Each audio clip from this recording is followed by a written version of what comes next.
I will change your mind with NFTs. This is the future. Oh, I definitely believe it's the future. Okay, here's the thing. So with the NFTs, what I like about my usual investment philosophy is what I want to be able to do is I want to buy things and then lend against them. Buy things, never sell, and then borrow against it. So if you buy Bitcoin or you buy Ethereum, you can either stake it or loan it out. So you have cash flow coming in while your asset's going up. That's what I want to be able to do. NFTs, you can't do that, right? Unless something changes. If I could lend out or I could borrow against, at some point it'll happen because it's an asset, but convincing a bank or commercial lender to say, hey, my legendary key is worth X, give me a loan against it, right? That's not going to happen anytime soon. But you can do that now with currency or Bitcoin and Ethereum. You can do it with others, but it's less bullish on it. Make sense? So it's not that NFTs aren't the future. They definitely are. And if you can get a great deal because it gives you some kind of leverage, I think that's fantastic. Like all these people. So listen, I have an advantage with Tom. Like I know Tom, right? If I need access to Tom, I'll just text him. But for somebody else, this is wow, once in a lifetime, holy cow, I get direct access to Tom and the team, right? So that's definitely worth going for. But for, hold on, let me just figure this out. We got this here. But for, okay, that's powered. But for most projects, I don't know, just NFTs in general, it's like buying any asset, but I want to be able to lend against it. I want to be able to borrow against it, which I can't do yet.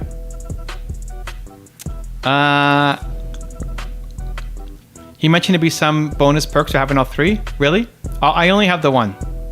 Oh, did I miss some stuff? I've been deep in the crypto, NFT since May, extremely knowledgeable in space. Any questions I got, you haven't. Cool, thanks, Jonathan. Appreciate you, man.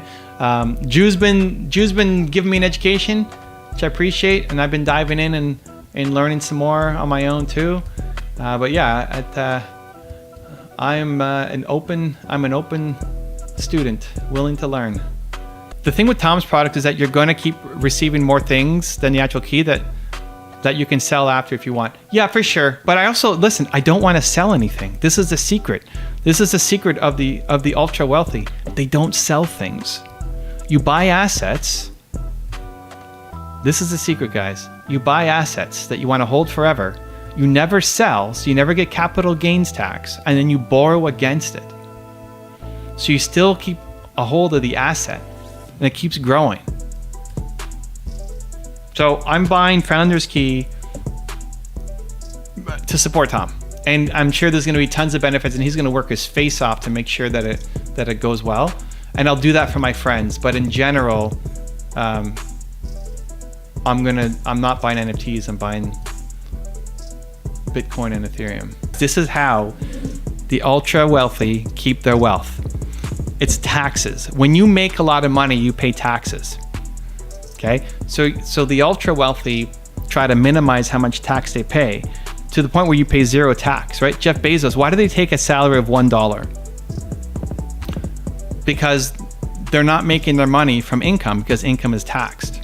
Okay, so if you get some money, right? Let's say you buy Bitcoin, okay? Your goal is to buy things that you're never gonna sell.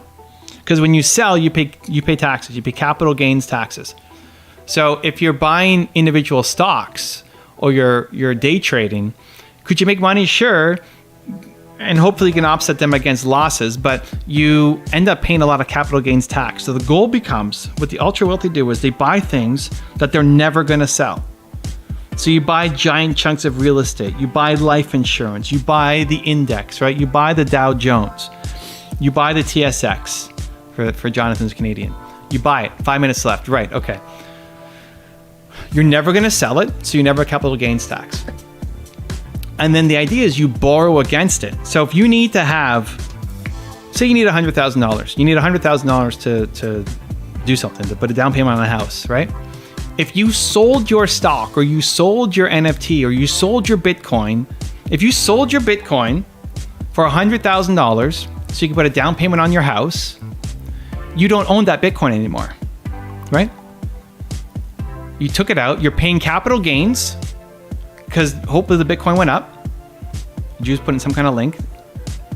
Is he putting my panda? You're paying capital gains tax on your Bitcoin, and now you don't own it anymore. And you put that $100,000 into your house, right? What the wealthy people will do, they'll hold on to their Bitcoin, and it continues to grow. Whatever you think Bitcoin's going to grow at, right? Let's say Bitcoin grows at 10% a year. That's ultra conservative, right? But let's say Bitcoin's growing at 10% a year. You get to keep your Bitcoin.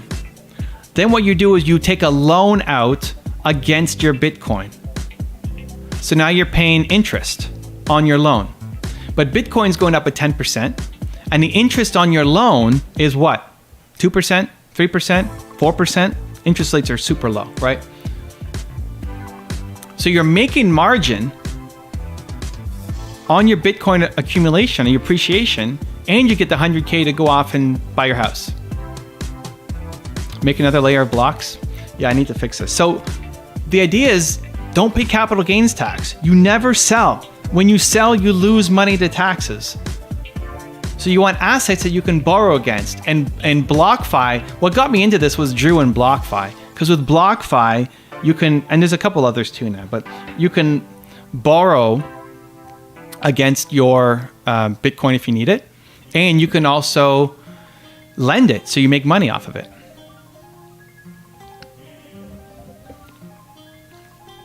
So that becomes the goal. I don't want to get into speculation and buy too many NFTs, hoping that it goes up. And then when I sell it, I get dinged by capital gains taxes. I want to buy things that I want to hold forever.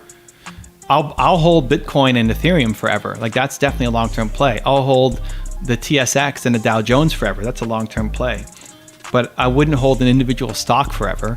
And that's what I see. An NFT is basically a stock, right? With a lot of utility. So instead of buying Facebook, I own Facebook, I own Amazon, but it's not a smart move because I wouldn't want to own them forever. And when I sell them, I'm going to get dinged with capital gains taxes. Jonathan says, interesting, but what if Bitcoin crashes? But I guess these are forever holds. That makes so much sense. I gotta teach you technical analysis. I don't care about, no. I hold forever. Technical analysis doesn't matter. We're not market timing here.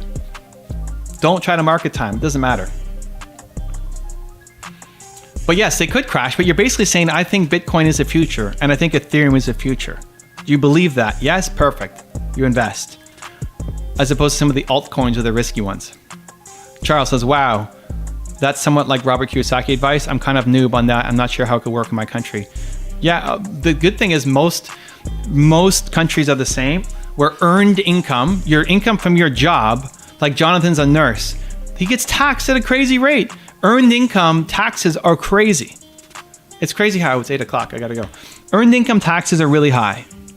That's why the middle class are broke, because they're paying so much in taxes, where the people who are so wealthy pay zero. So there's an advantage of being an entrepreneur because you can write off a whole bunch of stuff. The second advantage is being an investor. So you're investing, never selling, and then they take debt on, good debt to invest and to continue to grow. So yeah, Robert Kiyosaki goes over, I don't know if he goes into that much detail on how to do it on investing. He might, but yeah, it's definitely in line. Like, what are you spending money on? Assets that continue to make you money and put money in your pocket. There's a way to time the market. I know there is. I just have no interest in it. I have no interest in. I want to buy assets that will I want to hold forever, and then I can borrow against them. This is great info and so true. Income taxes are so high. I'm a long-term holder. Reason why I don't sell. Yeah.